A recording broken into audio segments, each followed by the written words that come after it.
शिव गुरु के चरणों में पल पड़ती पल की प्रणाम निवेदित करती हूँ। हर हर हे महादेव, दया करी हे गुरुदेव, हम सभी के दाता गुरु महादेव संभय गुरुए नमः। मैं शिव गुरु की कथा कहने जा रही हूँ, जिसे आप ध्यान पूर्वक सुने और पूरा सुने। एक समय की बात थी, माता पार्वती और भोलेनाथ आसन लगा करके बैठे हुए थे।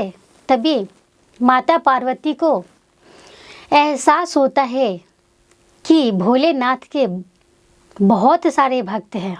तभी माता पार्वती भोलेनाथ से कहते हैं कि हे स्वामी, आपके तो जगत में बहुत सारे भक्त हो चुके हैं, आप कितनों को सुनते हैं और कितनों का नहीं सुनते। भगवान भोलेनाथ ने कहा कि मैं तो बंद आँखों से पूरा दुनिया को ही देखता हूँ और पूरा दुनिया को ही सुनता हूँ, लेकिन कुछ विलम्ब होती है, जिसके कारण कुछ मनुष्य बहुत तंग हो जाते हैं और कहते हैं कि इस लगता है कि शायद भगवान ही नहीं है। पर ऐसा नहीं होता, क्योंकि सबके इच्छा अनुसार फल देने में थोड़ा टाइम लगता है, लेकिन सभी को मिलता है, लेकिन इसके लिए थोड़ा लेट होता है। माता पार्वती ने हंसते हुए कही कि हे प्रभु, क्या ये कथन सत्य है? भोलेनाथ ने कहा कि हाँ, ये कथन सत्य है।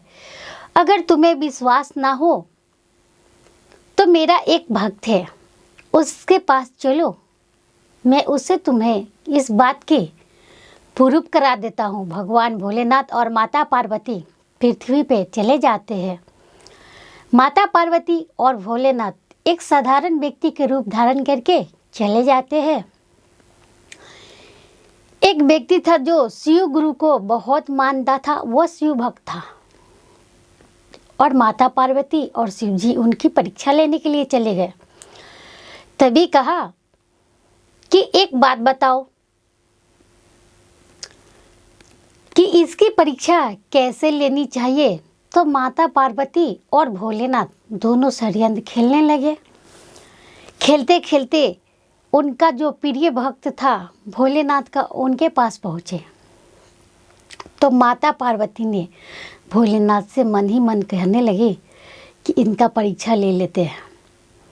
भोलेनाथ हंस करके बोले कि ले लीजिए।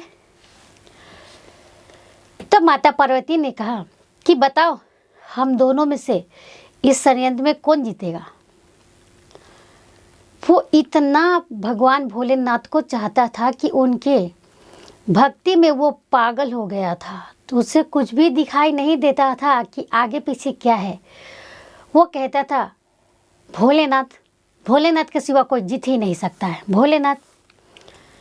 माता पार्वती क्रोधित हो जाती, फिर कहती, फिर बताओ अब की बार कौन जीतेगा। भोलेनाथ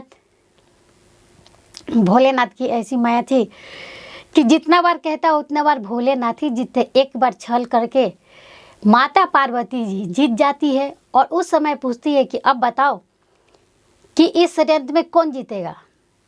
तो कहते हैं भोलेनाथ।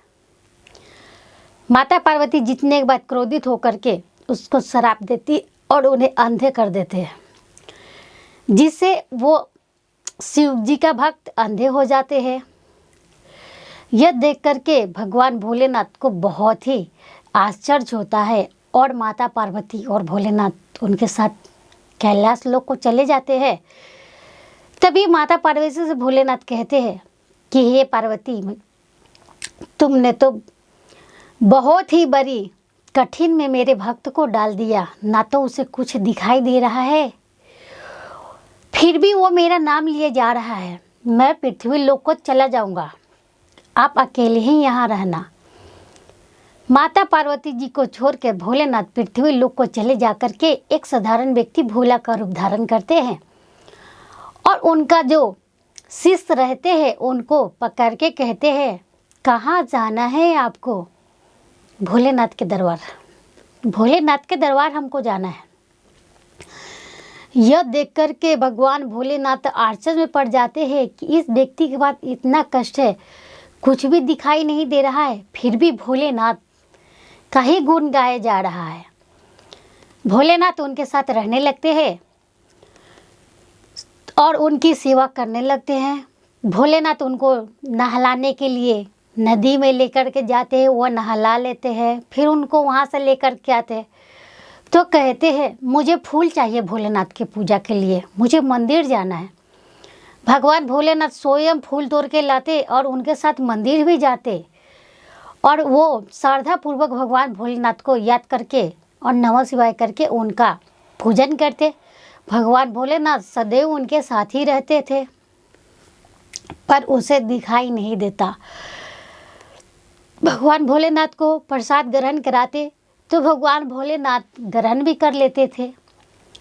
ऐसे करते करते कुछ दिन तक रहने लगे। तब माता पार्वती कहने लगी कि मैं शिव के बिना अकेला नहीं रह सकता, क्यों न मैं भी पृथ्वी लोक को जाऊं और अपने भोलेनाथ से मिल लूं। भगवान भोलेनाथ अपने भक्त को लेकर के मार्गदर्शन के लिए बाबा भोलेनाथ के मंदिर को लेके जाते रहते हैं। उसी समय माता पार्वती वहाँ प्रकट होती है और कहती है भोलेनाथ, ये बहुत अनर्थ हो रहा है, मैं आपके बिना यहाँ नहीं रह सकती, आप मेरे साथ कैलाश को चलिए। भगवान भोलेनाथ कहते हैं, हे माता पार्वती, ये भी तो आप ही का करनी है, जिसके कारण मेरे अपने भक्त के साथ रहना पड़ता है। बस कुछ दिनों की बात है, मैं इसे उस धाम तक पहुंचा दूंगी, उसके बाद मैं आपके पास चला आऊँगा।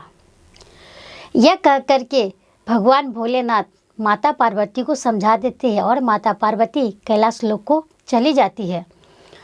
और भगवान भोलेनाथ उस अंधे को लेकर के शिव की मंदिर लेके जाते हैं जहाँ, और उनको लास्ट में वो धाम तक पहुँचा देते हैं जहाँ बाबा बैजूनाथ जी रहते हैं। उसी धाम को पहुँचा करके और वो कहते हैं शिवलिंग को पकड़ा करके कि यही आपके भोलेनाथ है। तो वो कहते हैं कि ये तो मेरे भोलेनाथ ही है। उनका एक और भक्त रहता है जो वहीं उनके श्रद्धा में लीन रहते हैं, वो भगवान को देख सकते हैं पर वो नहीं देख सकता।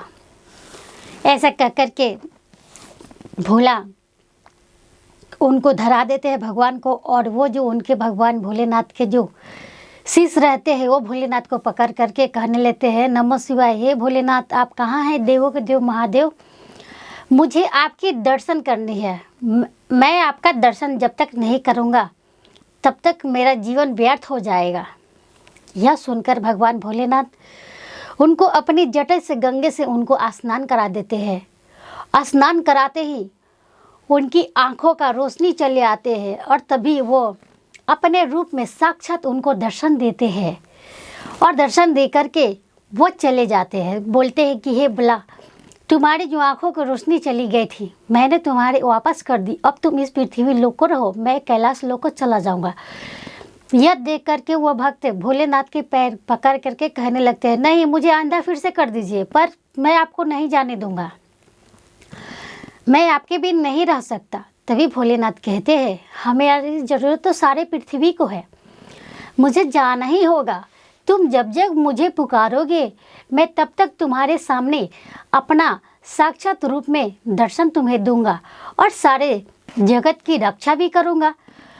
यह सुनकर उनके शिष्य बहुत ज़ोरों से रोने लगते हैं और भगवान भोलेनाथ को प्रणाम करके कहते हैं, हे भोलेनाथ, सारे जगत की रक्षा कीजिएगा, उसके पीछे मेरी भी, पर मुझे हर हमेशा दर्शन आप देते रहिएगा। यह भगवान ने तथास्तु कह करके और भगवान भोलेनाथ कैलाश लोक को चले जाते हैं। तो भोलेनाथ ऐसा ही सब पे दया करते, आप पर भी दया करेंगे। हर हर हे महादेव, दया करिए गुरुदेव, हम सभी के दाता गुरु महादेव शंभे गुरुवे नमः।